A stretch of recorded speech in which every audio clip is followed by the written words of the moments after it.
So it's just after 10, and we're just going to give people another 20 seconds or so before we actually kick things off.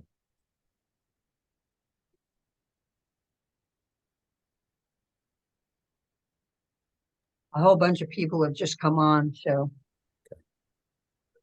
All right, 15-second countdown, then I'll start.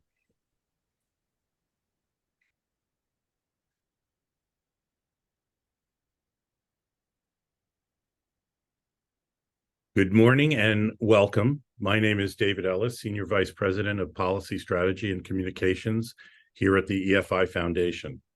We're a nonprofit organization supporting the transition to a low-carbon energy future. We focus on identifying technologies and policy options that will accelerate the clean energy transition. It's my pleasure to welcome you to this publication event for our latest study entitled Transforming the Energy Innovation Enterprise. The report notes that this decade may be the most important era for innovation in energy technologies, business models, and policy, thanks in part to unprecedented levels of federal investment. Today, we'll discuss how this transformation will require enhancing the pace, agility, and effectiveness of the U.S. Department of Energy. Before we start, just a few logistical notes. A link to our newly published report will be in the chat section of this Zoom call. You can also submit questions to the participants in the chat section, and we'll do our best to integrate those queries into the program as we move along. And I remind everybody that this event is being recorded and will be publicly posted on our website after its conclusion. Now, our session today features distinguished experts with deep experience in government, policy analysis, and the promotion and funding of cutting-edge energy technologies. But we'll hear first from the co-chairs of the project, Heather Wilson and Ernest J. Moniz. Ms. Wilson is a former member of Congress from New Mexico's 1st District, a military veteran who also served as the 24th U.S. Secretary of the Air Force, and she is currently president of the University of Texas at El Paso. Professor Moniz served as the 13th U.S. Energy Secretary in the Obama administration, and he's the founder and CEO of the EFI Foundation. So we'll kick off now with remarks from Professor Moniz. Well, thank you, David, and especially thanks to all of you who have tuned in to this presentation of the EFI Foundation's report on transforming the energy innovation enterprise. Thanks also to our outstanding panel that you'll be hearing from later. Thanks to my co-chair, Heather Wilson, and a special thanks to Breakthrough Energy, which has steadfastly focused on the centrality of innovation to meeting the daunting clean energy and climate challenges that we all face. I have to say, they're great sponsors, great colleagues, and great warriors in meeting this pervasive societal clean energy climate challenge. We started this Breakthrough 2.0 project with a somewhat different mindset, certainly from our 1.0 innovation project, but also prior to the legislative trifecta of the bipartisan infrastructure law of 2021, and then the subsequent CHIPS Science Act and the Inflation Reduction Act. Those really changed the landscape, and in fact, implementation of these major initiatives really needed to take center stage as we evaluated this innovation challenge for clean energy. So that's where this report takes us. Now, DOE has already taken some consequential steps in this direction, such as recombining the science and energy missions under one undersecretary, and perhaps especially in creating the new undersecretary for infrastructure to consolidate new mission imperatives, large-scale demonstration of clean energy technology, and initial deployment through an expanded loan program, all of which were put forward in the laws that I referred to earlier. And of course, they've done more, but those are a couple of the highlights. We've adopted in this report the innovation pathway described in the 2010 PCAST report that I'm happy to say Maxine Savitz and I co-chaired, an approach to accelerating clean energy innovation along the pathways of invention, translation, adoption, and diffusion, but very importantly, with feedback loops that inform this entire end-to-end innovation system. The DOE challenge is to take these significant resources put into law and integrating them and their utilization across that entire innovation chain. Our report is intended to help advance that mission even more. In the report, we also highlight the role of the national labs, which, to remind everyone, really is the largest and most powerful R&D system under one management umbrella that we have. And so they will also be critical to being aligned with the DOE mission. Now, a lot of this may sound like inside baseball, or if you prefer a different sport, blocking and tackling. But the fact is, it's really time to move forward with either of these metaphors in order to have successful implementation of these opportunities. So that will require breaking some new ground in terms of how DOE operates, what their processes are. As I've said, they have taken steps in this direction, but we will, with this report, recommend some additional steps that could help, we believe, even more. With that, I'm going to turn the floor over to my distinguished project co-chair, Heather Wilson. David mentioned various elements of her bio, but what I want to add is that she, I hope I fit into the same category, is a real pragmatist who wants to get stuff done based on reality, data, and analysis. So I hope we will continue to be a great team in that regard. And Heather, I turn it over to you. Ernie, thank you very much. And I actually have a coffee mug that says "Get Stuff Done." So Right. you're right on there. I very much appreciate. First, thank you for asking me to co-chair this effort, and thank you to EFI for undertaking it and really getting beyond just the surface and down into some of the things that can practically be done to improve this situation. And particularly thanks also to Breakthrough Energy for being willing to fund this kind of work. So thank you to all of you. I was actually inspired to participate in this, not only because I've always kind of wanted to do something with Professor Moniz. I admired his work and leadership at the Department of Energy, but also because I read Bill Gates' book, How to Avoid a Climate Disaster. And I think he makes a very good point that the best solutions to these problems are going to be through innovation, not through regulation. That it's really impossible to fight the market forces that exist on a global scale, but driving innovation is much more likely to be successful. And so it's with that as kind of a framework that I kind of joined this effort.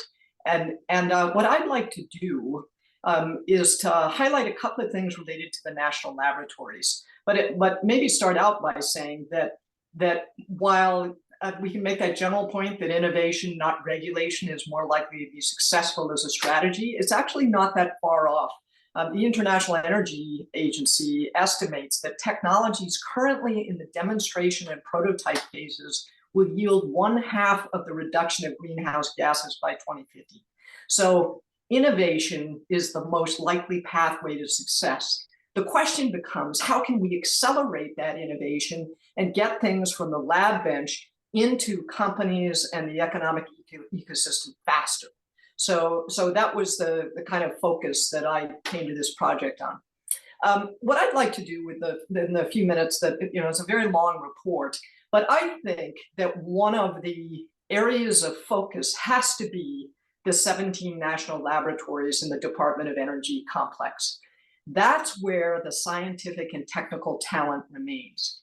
And it is exceptional. And there's by all kinds of measures. It's where, there is nothing like it in the free world when it comes to advancing science and technology.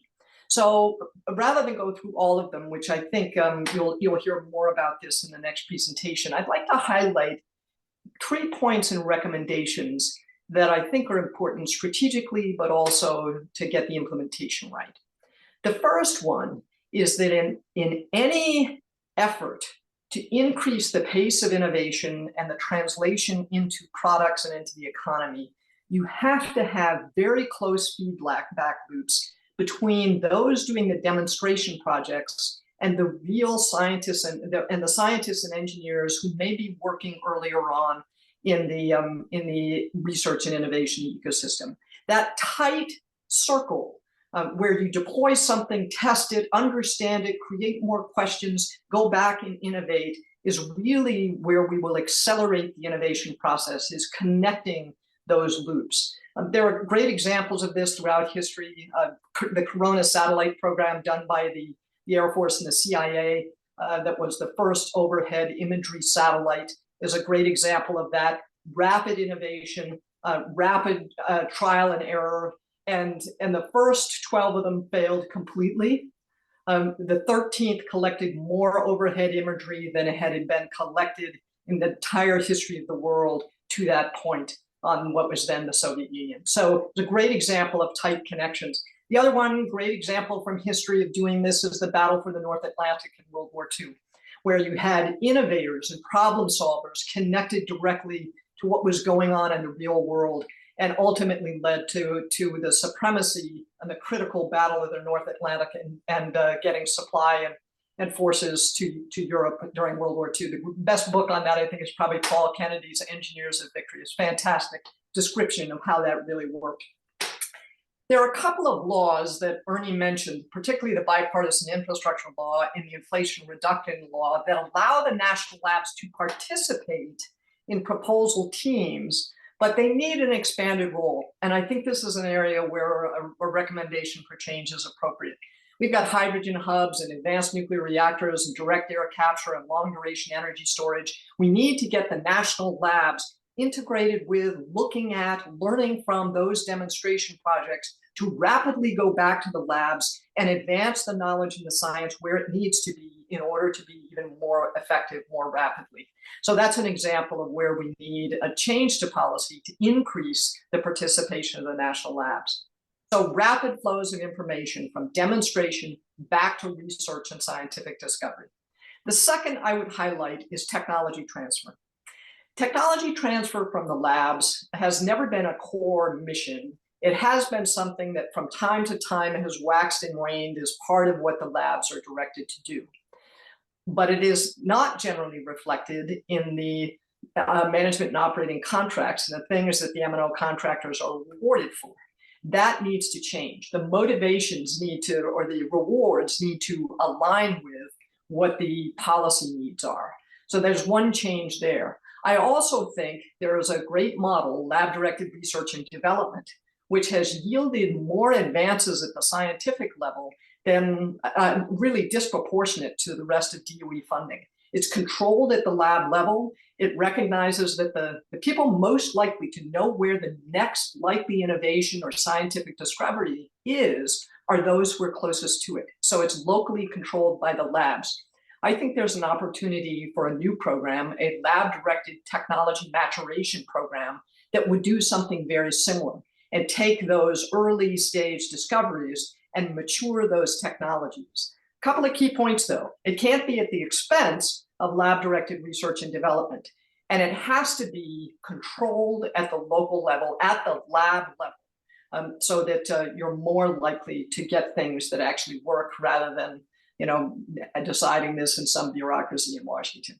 And the third area where technology transfer could be accelerated has to do with supporting regional innovation ecosystems. There are examples of this near the laboratories. I'm most familiar with the two in New Mexico, outside of the fence at Sandia, as well as in northern New Mexico, right next to Los Alamos. But there are other examples in the other national labs, Idaho, Oak Ridge, and elsewhere. But those regional ecosystems just outside the fence and getting things going there, and there may be an opportunity to put a line item for that effort to make sure we're getting the most out of a significant expenditure of tax dollars in research and development.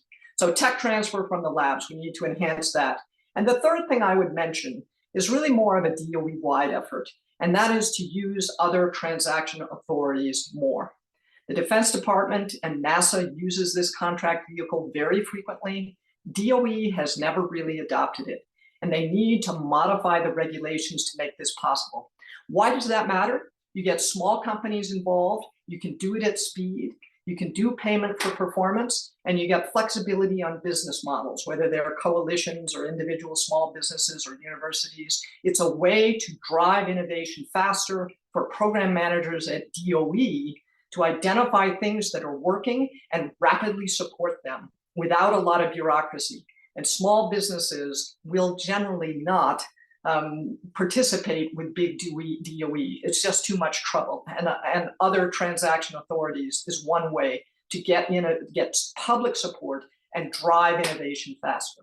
With those three things, I will go back on mute and turn off my camera here and listen to the next piece of the presentation. Thank you. Thank you, Ms. Wilson, and thank you, Ernie. We now turn to a presentation of the study's major takeaways with Joe Hezir, the Executive Vice President of the EFI Foundation. Joe is the former Chief Financial Officer and Senior Advisor to the Secretary from 2013 to 2017, and he served as the Project Executive of the Energy Innovation Study. Joe, the floor is yours.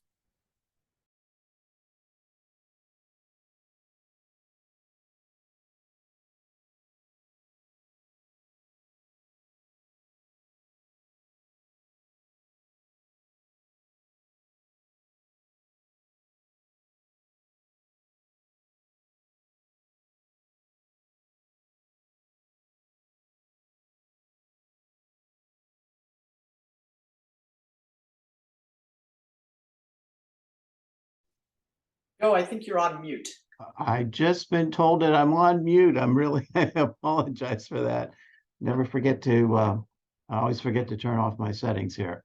I just wanted to say that I'm here representing over 15 members of our study team this morning who have all contributed to this effort. And I briefly want to summarize what we see as the major takeaways. So with that, let's go to the first slide.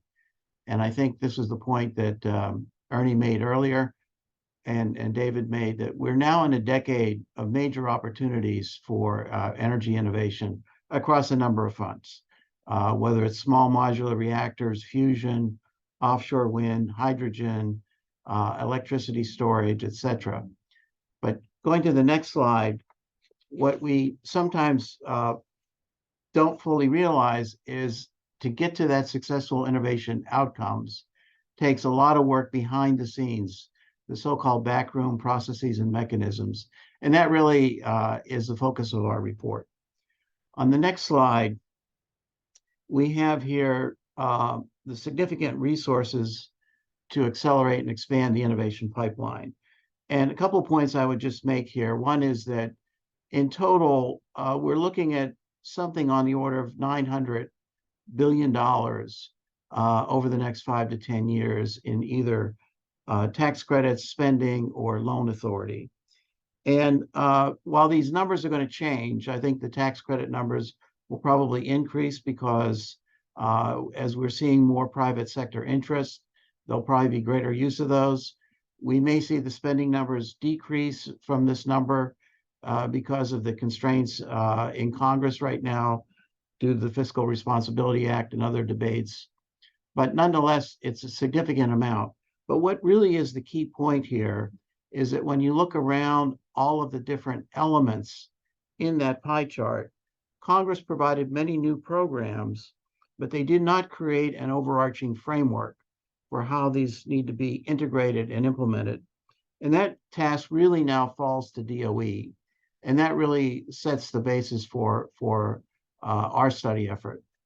So on the next slide, you'll see here, and I think Ernie referred to this, DOE has put in place an unprecedented number of new initiatives to implement these new authorities to accelerate the implementation process. And we highlight many of these in our report because we think they're really essential building blocks for moving forward. But I think the key point is, and again, going to the next slide, is how do we build upon the progress that DOE has already made? And I think what we've identified are 6 major themes that emerge from our study that I'll talk a little bit about today. Going from the bottom to the top, the first one is really building that comprehensive framework for end-to-end innovation that Ernie talked about. The second point, the second major theme is what we call pilot testing more effective and efficient business models. The third area is enhancing the role of the national labs that Heather Wilson spoke to a moment ago. And the fourth area being there are a number of supporting cross-cutting functions within the department on supply chains, workforce development, information, and financial management that need to be strengthened in order to support the various innovation programs. The fifth area is in the international arena, where we talk a lot about how to clarify rules of the road for international energy R&D collaboration, something we think is very important, that does have benefits, but also has certain risks that need to be carefully managed. And then last but not least, we think all of these are leaning or pointing to a longer-term future for DOE where that may further evolve in terms of its overall organizational structure and management. So let's proceed and start to drill down into these various themes. So going to the next slide goes to the first theme, which deals with the issue about the end-to-end strategies for energy innovation. These are the 4 basic building blocks that Ernie talked to that was laid out in the PCAST report that really describes the modern day model for innovation process. But if you next, if you look at where DOE has been over the past few decades, been mainly focused on the invention stage and somewhat on the translation stage. And this is sometimes have been referred to as DOE's role in early stage R&D. But now when you look to the BIL and the IRA and the CHIPS and Science Act, on the next step here, you'll see that it expanded DOE's role in the areas of adoption and diffusion, or to state it differently, demonstration and deployment.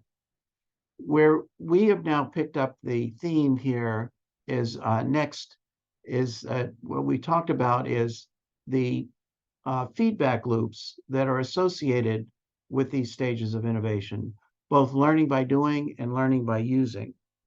And our recommendations on the next piece here really focus on how to build the connective tissue to tie these more closely together. And as I think Heather described, move things through this system much more rapidly. And there are 4 areas in our report that we talk about. I'll just list them here.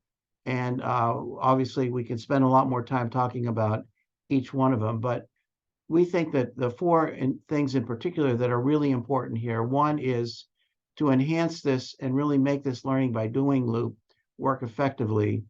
And we think that the key role for doing this is through the national laboratories. The second area that we've recommended is we're recommending a new, what we're calling a fast track program to advance technologies to demonstration. So in other words, to build the pipeline, not for the current demonstration projects, but for the next set of demonstration projects. And then the next one is transforming the SBIR program in particular to make it more flexible and to make it really a seed grant program. We've seen models of that in universities. We've seen models of that in the National Science Foundation. And we think that there's a lot that can be done to make that program more flexible at DOE to begin to bring new ideas into the front end of the innovation pipeline. And then last but not least, as we've mentioned earlier, regional and place-based innovation programs that would complement the national programs that are currently in place. So going to the next slide, this kind of illustrates our second theme, which is new business models and how to make them more effective. Our objectives here are first and foremost to find more efficient and effective ways for DOE to partner with the private sector, with universities, and with NGOs in advancing innovation. We think also we need to reflect what we're seeing in the new environment today of higher interest rates and legacy inflation, because again, energy innovation and new energy technologies are capital intensive. And so the rate of innovation there and the rate of investment are going to be very sensitive to those factors. And that the last point here in our objectives, and I think Heather hit upon this point very well, is that the BIL and the IRA are bringing new players into the process, both individual innovators up to and including very large corporations who are now making voluntary commitments to decarbonization and are looking to pursue new avenues for clean energy transition. Our recommendations in the report focus on several things. First, and I think foremost, is we need to look more to how we can blend and stack financial incentives. As you remember from that first pie chart, we had grants, loans, and tax credits. We cannot just simply rely on those programs to operate as individual stovepipes. As an administrative matter, more can be done to kind of tie those together, but in some cases, we may have to go back and relook at some of the legislative constraints there. A second area is in terms of some of the cost sharing rules. I know that in some of the early proposals, there have been significant levels of cost sharing proposed, but in light of the current fiscal and economic environment, there may need to be more flexibility in terms of how that is implemented through various phases of project implementation. The third point, again, this is a point that Heather made, which I think is very strong in the report, the use of OTAs or other transaction authority, and also prize authority that would simplify and speed up the paperwork, and with a greater focus on performance rather than on procedural compliance. I would just simply note, for example, that in the FOA for the Industrial Decarbonization Demonstration Program, the FOA itself was over 120 pages. And that's just the guiding the what needs to go into the application alone, let alone what would go into the final financial agreement. And then last but not least, we have a new organization that's being set up, a semi-autonomous federal Foundation for Energy Security and Innovation, or by its acronym FESI. And this is an organization intended to bring in non-federal funding to also help to accelerate the innovation process. And in our report, we've identified several areas where we think that FESI could potentially build on some of the DOE work, particularly in some of the new areas that we mentioned, like the laboratory technology maturation program, or this fast tracking prototyping program, or in terms of supporting some of the regional energy innovation initiatives.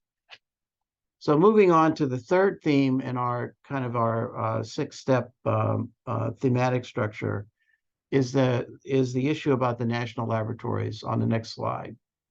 And looking at that situation, we see a large potential there for the laboratories to play a role in supporting regional innovation ecosystem formation.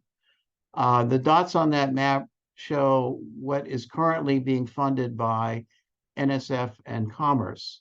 Both of those agencies have gotten substantial new authorities and substantial new monies to support the formation of regional innovation ecosystems.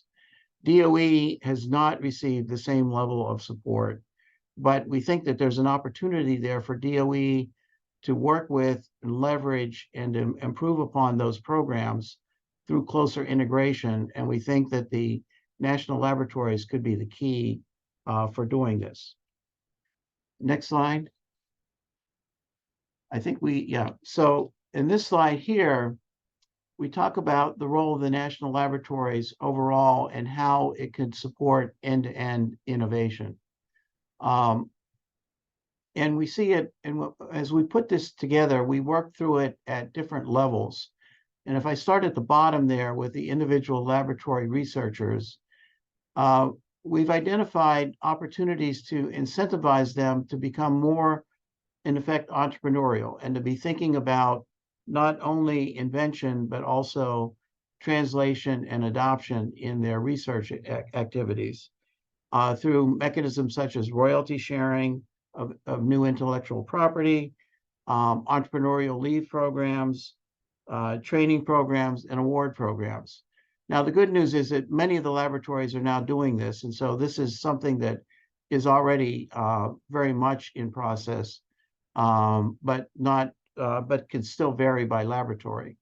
But going up to the next level, at the level of the programs and the laboratory directors, the things that we've identified as keys here to moving the innovation process forward more quickly. The first is that the laboratories are doing a lot of work right now in what we've referred to as platform technologies, biotechnology, computing, machine learning, robotics, etc., additive manufacturing. And we think that more needs to be done to translate these from the basic invention stage and the proof of concept stage into actual applications.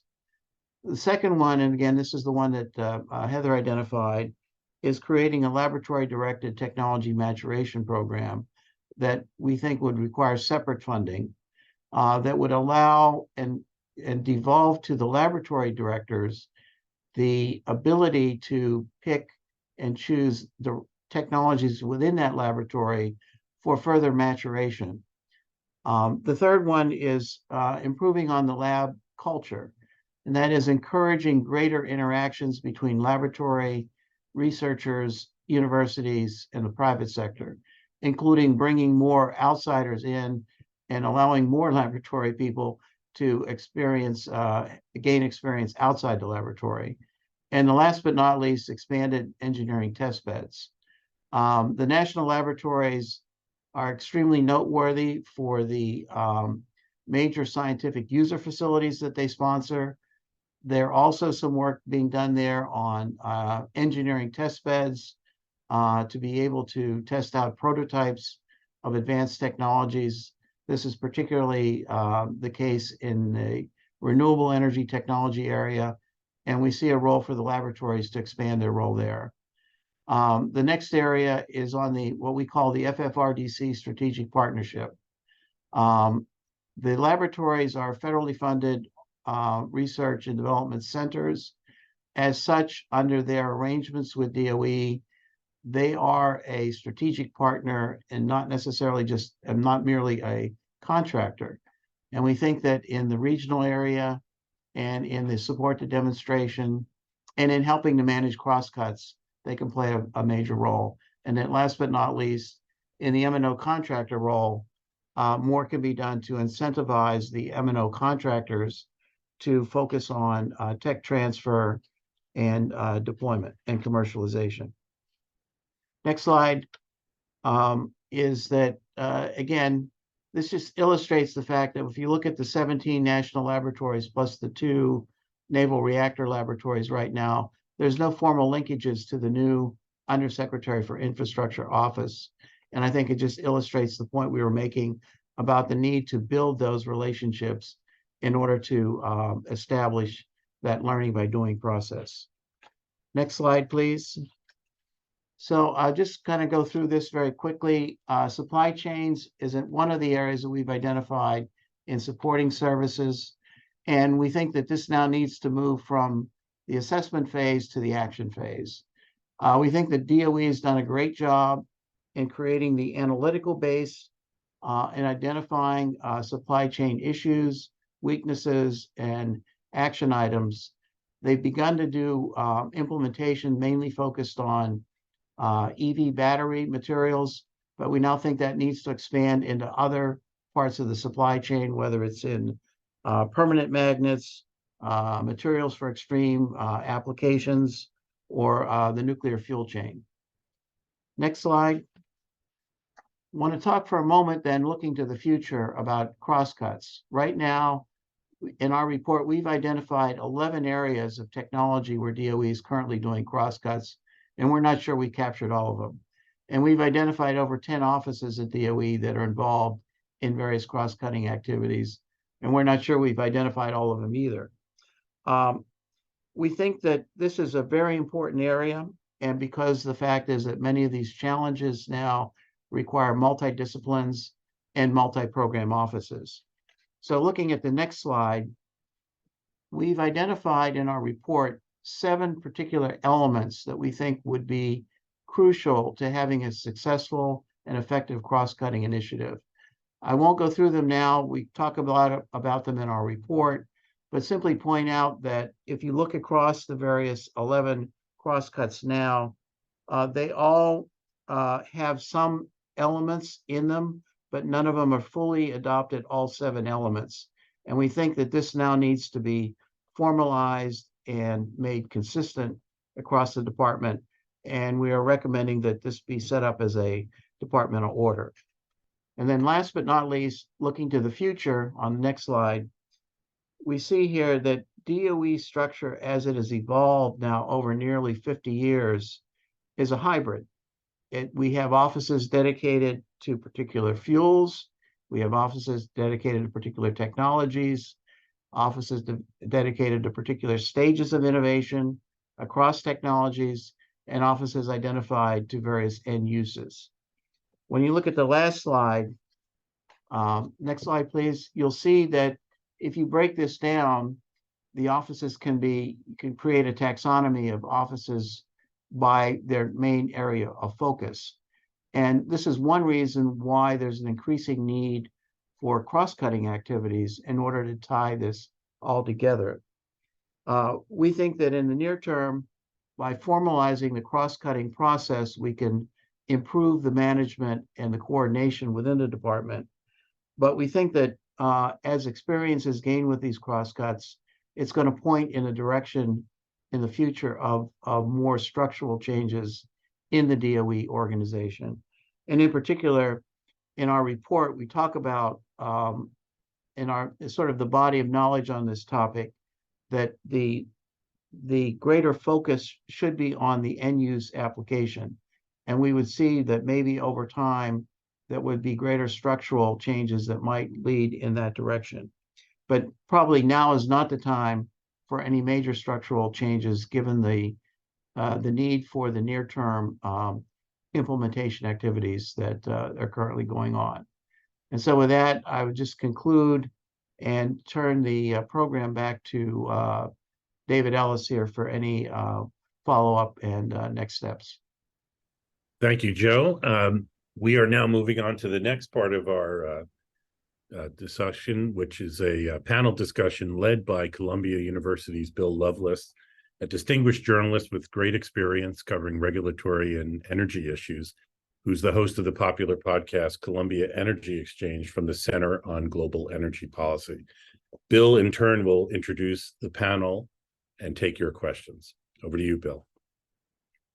Thank you very much, David, and look forward to this discussion. As you've heard, this report is a timely one meant to produce and provide advice on how best to organize the Department of Energy at really one of the most important times in this agency's history.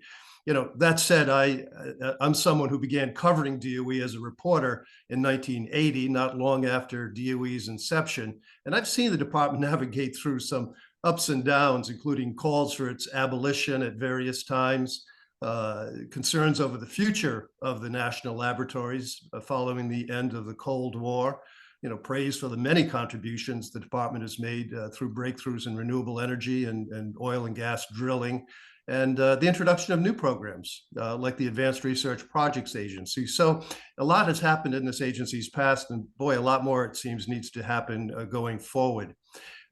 Joining to discuss this today is a fabulous panel. Arun Majumdar is the Dean of the Doerr School of Sustainability at Stanford University and the Chair of the Secretary of Energy Advisory Board. Maxine Savitz is the Vice President of the National Academy of Engineering and a former member of the President's Council on Science and Technology. Melanie Kenderdine is the Executive Vice President of the EFI Foundation and a former policy official at the DOE and a former Executive Director of the MIT Energy Initiative. And last and certainly not least, Rich Paul, the CEO of ClearPath, a member of the Advisory Council at the Atlantic Council on Global Energy Center, a former executive with McKinsey and Company. I might add, I know there's a bunch of questions that have come in. I've taken note of that, and we'll certainly aim to get to some of those questions before we wrap up this panel discussion. But let's start with Arun and then hear from the other panelists. Arun, you've had significant experience in introducing change at the Department of Energy, having stood up the Advanced Research Project Agency back in 2009. How would you go about implementing some of these changes now? What are the key priorities and objectives for DOE to fulfill implementation of the Inflation Reduction Act and the Bipartisan Infrastructure Bill? Well, first of all, thank you, Bill. And I want to congratulate EFI, both Ernie and Hezir, for leading this effort and for the presentation and all the work that Joe and others have done. Well, I think it is correct that it is I would say, historic inflection point for DOE. In many ways, I think after all the bills get implemented and the funding and the authorities, this is going to be a very different DOE than in 2009, for sure, but even 4 years ago. I think the question is, how do we accelerate and how do we get to the innovation value chain all the way?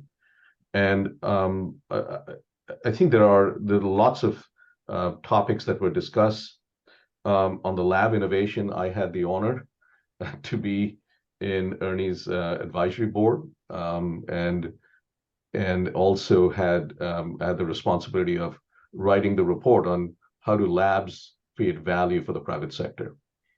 And I just say a little bit about that. I think I completely agree about the feedback loops. It's not a one-way traffic. The feedback loops are hugely important.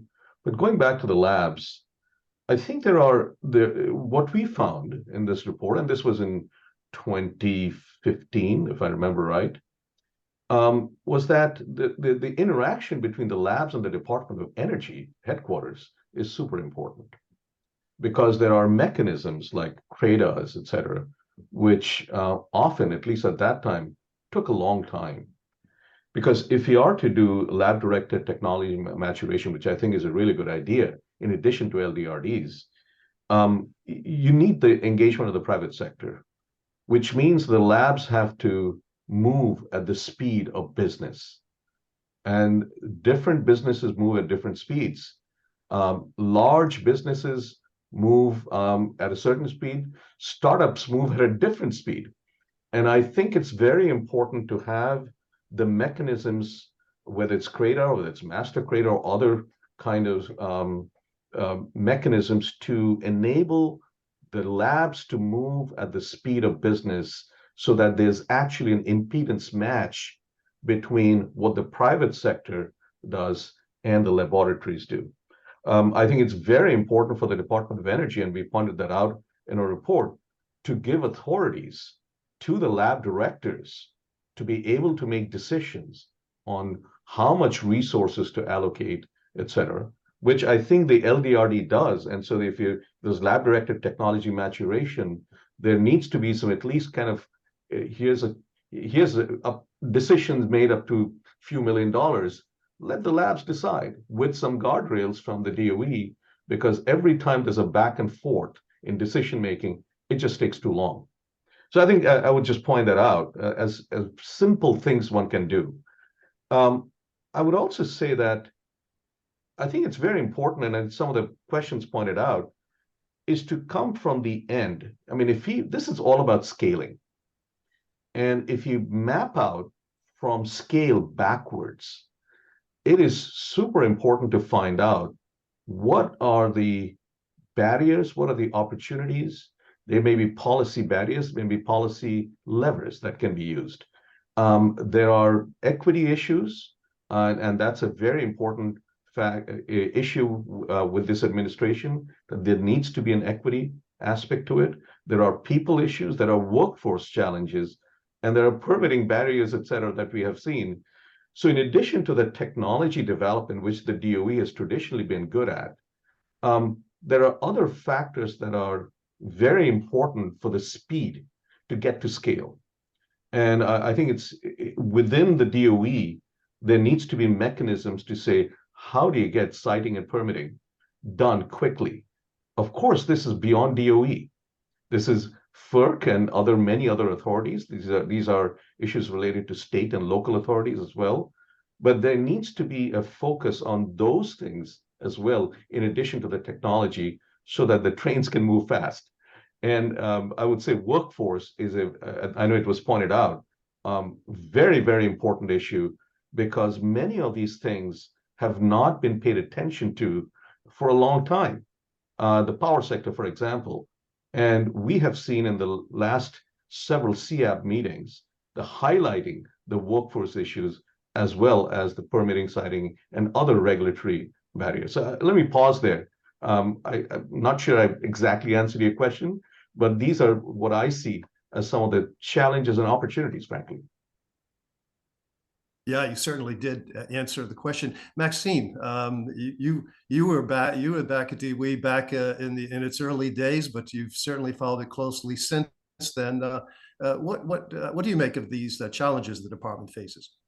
Well, thank you, Bill. I appreciate being on the panel. I also want to congratulate EFI Foundation on their report. It's very timely, and I hope that DOE embraces many of these recommendations early on that will help them to accomplish the goals and objectives that come from the legislation and the authorities.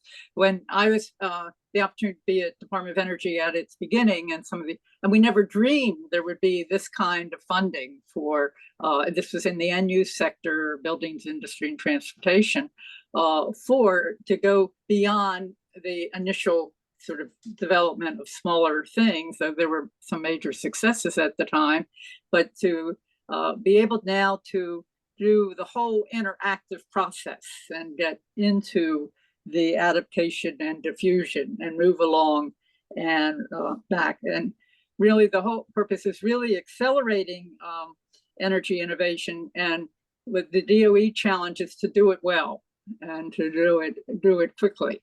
And also there's a lot of support and now funding to do it, and they're organizing to do it, and as has been said by Joe, maybe modifications as it goes along, but focusing now on the near term. I'll just give an example. I had the opportunity to be a reviewer on the special decarbonization of the industrial sector to reduce greenhouse gases, which is out of the Office of Clean Energy Demonstration, and that program is still in the process. We have finished our external reviews and it's still in the process. But this is a $6.3 billion program to look at the industrial sector, which uses 25% of the nation's energy, but it also will bring back manufacturing jobs and leave them here.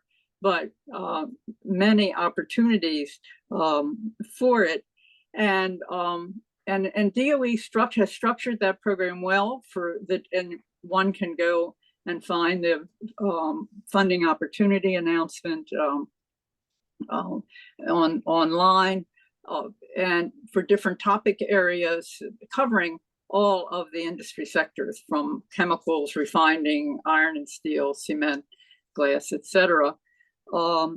And it starts with the technology readiness level mainly of 7, which is this is a TRLs known, which is commonly used by NASA, and this is getting ready to go into demonstration and deployment. And these are led to be 3 to 5 year programs and 50% equal funding and real money in these projects. So it can be anywhere from 35 million, and there'll be some areas that will be 500 million plus cost sharing. And you learn a lot. And one of the things in looking at the proposals and not giving any information away is that one of the is how do you get innovation? And some of this will be mature technology already because they're starting at a level 7 to get to the most of 9.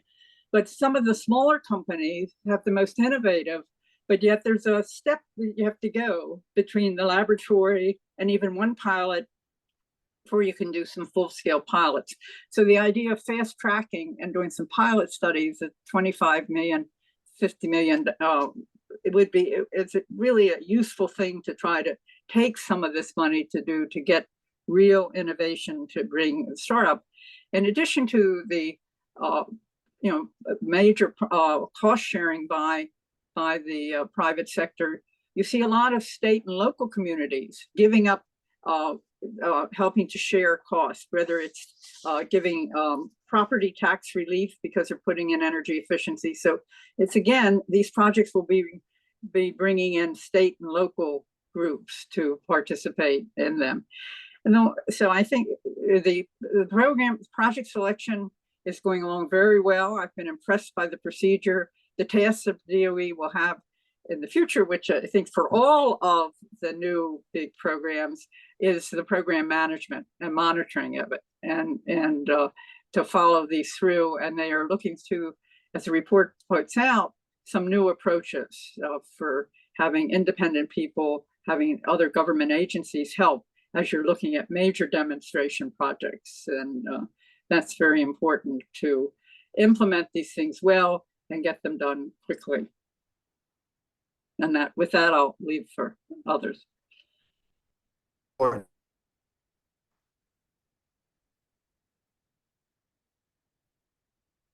Bill? Bill? Bill disappeared. Melanie, do you want to start? Bill looks like he lost his connection. Okay, so I'm going to sort of repeat Bill's question while we're waiting for him to come back on. It's amazing how you get used to these things happening when you're doing these online meetings. Pretty soon a cat's going to walk behind my head.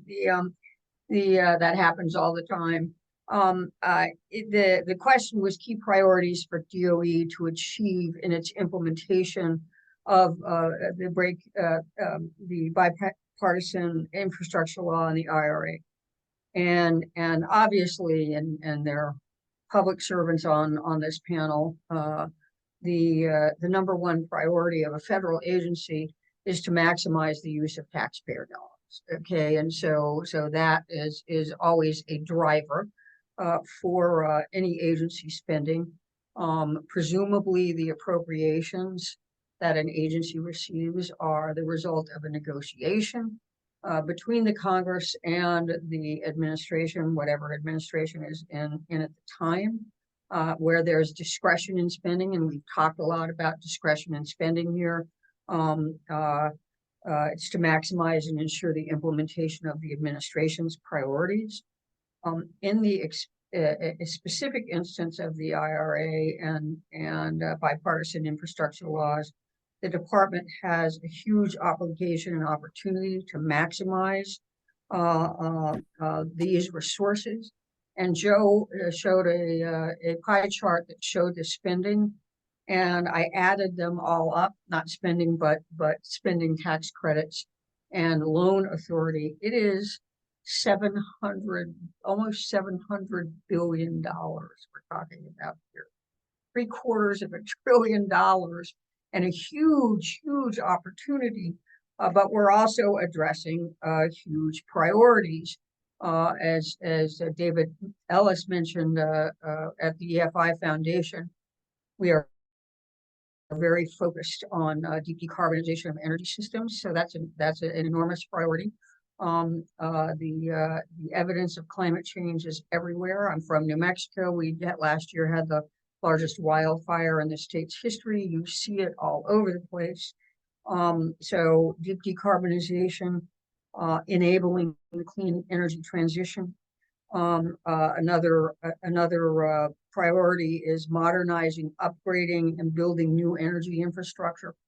I gave a speech last week on the electric grid, and most of our electric grid was built in the late 60s, early 70s. So modernization, it's replacing, but also building out because of the enormous focus on electrification. Another priority, energy security. That has been driven home to all of us with the Russian invasion of Ukraine. And I would note that I think Bill mentioned, Lovelace mentioned the DOE technologies and the laboratory's role in our energy abundance right now. When I was speaking last week at this group, the industry did all of the natural gas development. You could not have developed shale gas without lab technologies, directional drilling, and polycrystalline drill bits. Those came from DOE laboratories. And so DOE labs have been hugely important for the US's role now, #1 in the world in gas production. And when Ernie was secretary, he approved the first LNG export permit. That's a far cry from when Lee Raymond, CEO of Exxon, testified before the House Energy Committee in 2003 that North America was running out of natural gas. That has all been enabled by DOE technologies in part. And as Joe noted also, these laws, we've got $700 billion in authorities and credits and direct spending, but we need these cross-cutting organizations within the Department of Energy. I worked at DOE for 8 years in Clinton and 4 years in Obama, 12 years as a political appointee, which is a long time.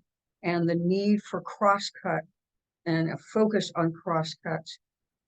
Well, we certainly recognize that when Ernie was secretary, the study that you have today focuses on a set of cross-cuts. I'll just mention a few of them. Advanced manufacturing, very, very important. CO2 removal, critical metals and minerals, energy storage, water energy nexus, grid modernization, hydrogen, et cetera, and industrial decarb. That's very important as well. And it's been mentioned the DOE should develop comprehensive RD&D portfolio plan with strategic goals, prioritize technology portfolio focused on end-use applications and alternative pathways. What that sounds like to me, when Ernie was secretary, we did the quadrennial energy review, we did the quadrennial technology review. And that required not only huge internal discussions, those two documents, internal discussions and work with the laboratories, but it required a lot of interagency cooperation as well. The agencies, many in this report highlights some of the other agencies that have huge interest in this. And when we did the QER, was 22 agencies. White House directed OSTP, 22 agencies.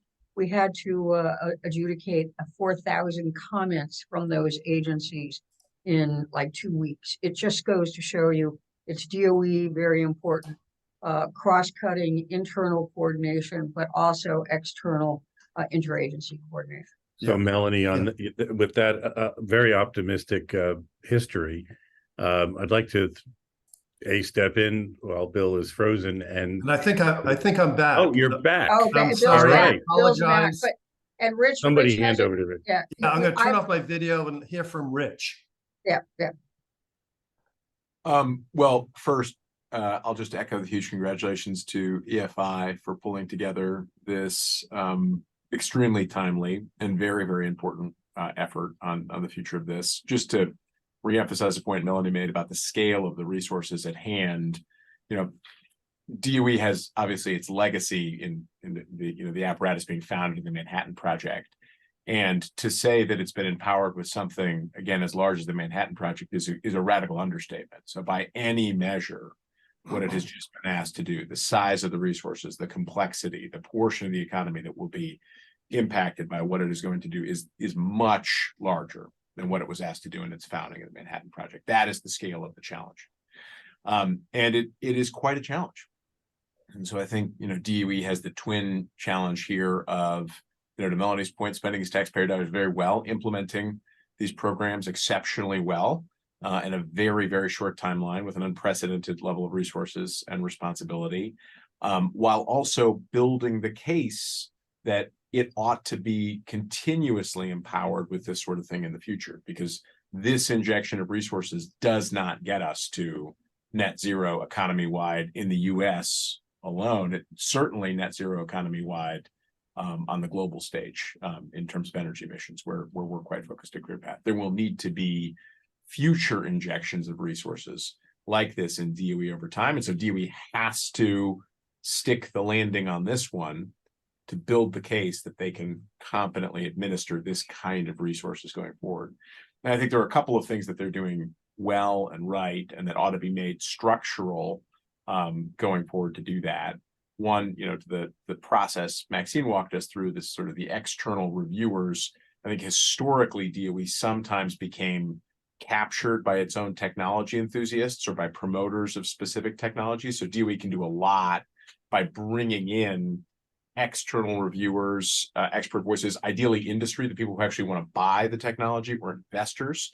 They did this very successfully with the Advanced Reactor Development Program, which was kind of the thing that kicked off this new series of investments. Actually, back in 2019, they brought in a panel of investors and utilities and industrial users of nuclear technology, potential buyers of the technology and investors in it, as opposed to people promoting specific nuclear technologies to help make the decisions about how the resources were going to be spent. They're doing that kind of process again, as Maxine described to us, through all of the decisions on industrial decarbonization demos and hubs and all these sorts of things. But that kind of focus on making sure these things are actually practical and have some market pull is going to be extremely important. I'll echo Arun's excellent point about the permitting challenge. And, while DOE is just one player in a complex, overlapping, often maddeningly frustrating federal environmental permitting regime, DOE needs to have a strong voice in that, as it often does, but it needs to have a strong voice in that to push things forward.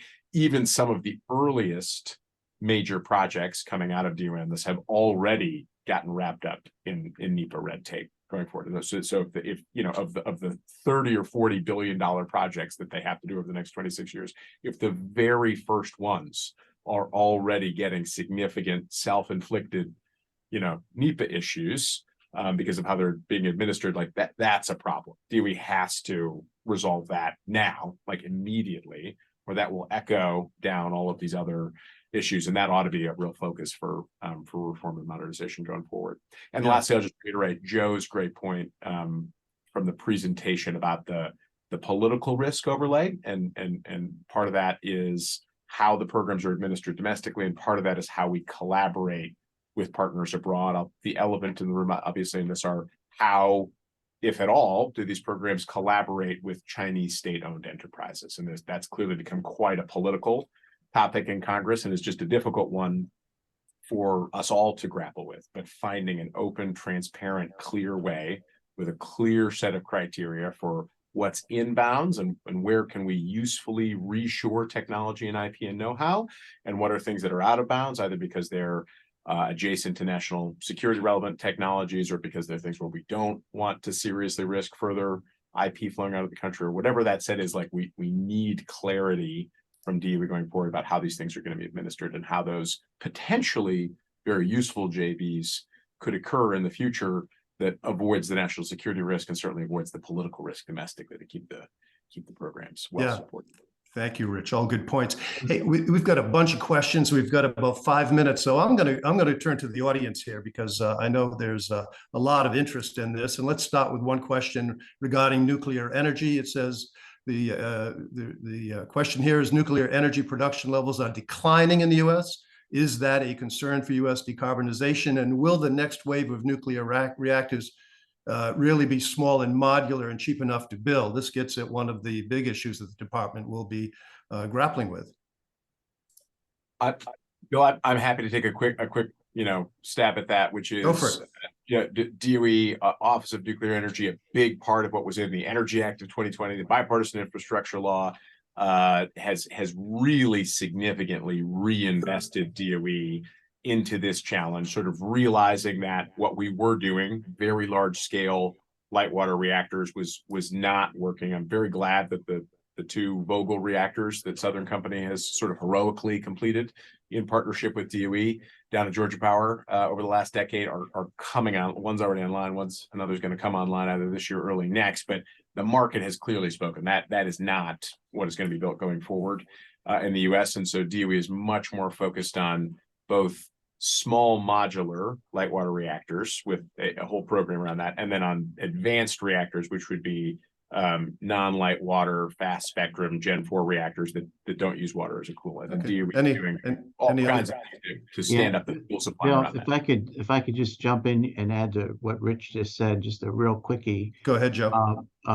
We are very interested in this issue about deployment of small modular reactors, and wasn't part of this report, but we're doing a separate project right now looking at ways to reduce the investment burden and manage the cost for the first round of deployments of these new reactors. And we'll be coming out with some. I would say material on too, this separately. I would say too that I think that small modular reactors and micro reactors could totally change the game here, and very, very important from a decarbonization perspective. Yeah. The Department of Energy, energy is in its name. Here's a question. But it functions as much as a nuclear weapons and a nuclear weapons cleanup agency as it does an energy agency. In fact, more than half its budget is spent on weapons and cleanup. Do these weapons responsibilities detract from DOE's role in this energy transition? And if you were creating DOE from the start, would you put the weapons activity someplace else? Well, I guess I would make one comment about it, that bring back to the laboratories, and that you have the three laboratories there, Sandia, Lawrence Livermore, and Los Alamos. And Sandia particularly has been doing work in the non-weapons area as they do work for others, and has been very successful. Then getting in the 70s, we're doing some work in renewables.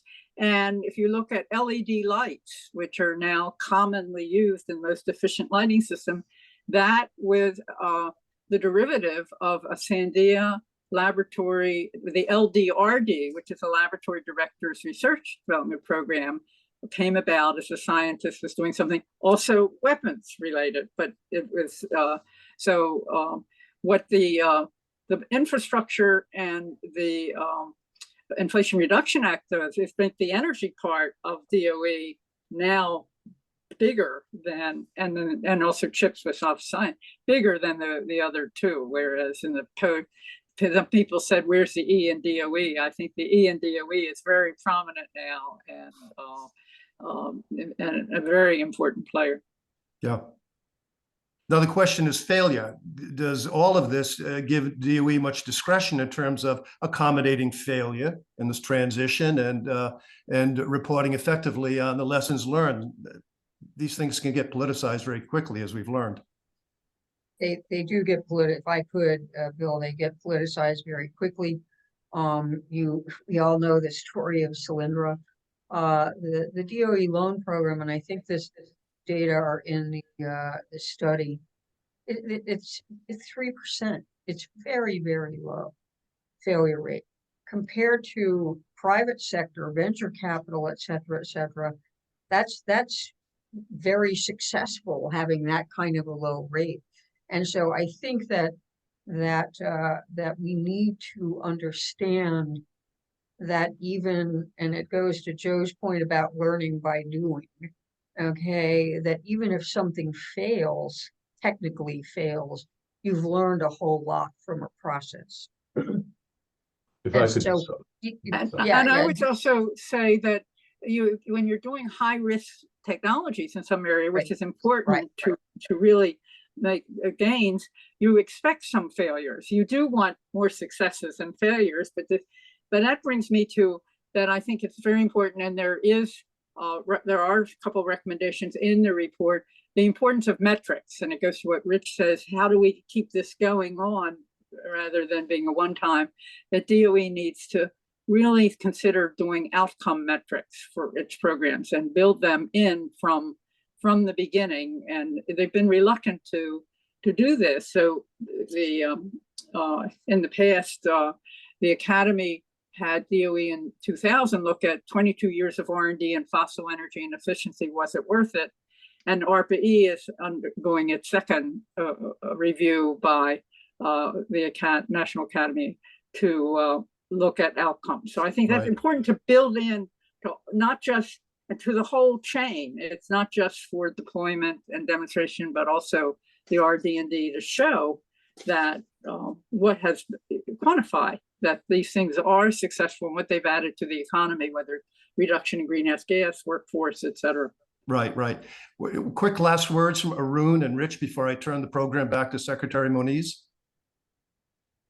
Well, I would say that, I mean, on the issue of failure, it was kind of built in to ARPA-E that we're going to take some risks and we're going to learn from it. And I think I go back to what Heather said about the satellite, that there will be many, many iterations. I mean, if you go back to the Apollo, when NASA started, there were many Apollos built before one actually flew. The first two of them blew up and killed our astronauts in there.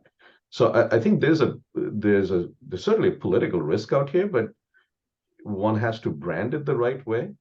One has to build in the metrics, as was pointed out, as Maxine pointed out.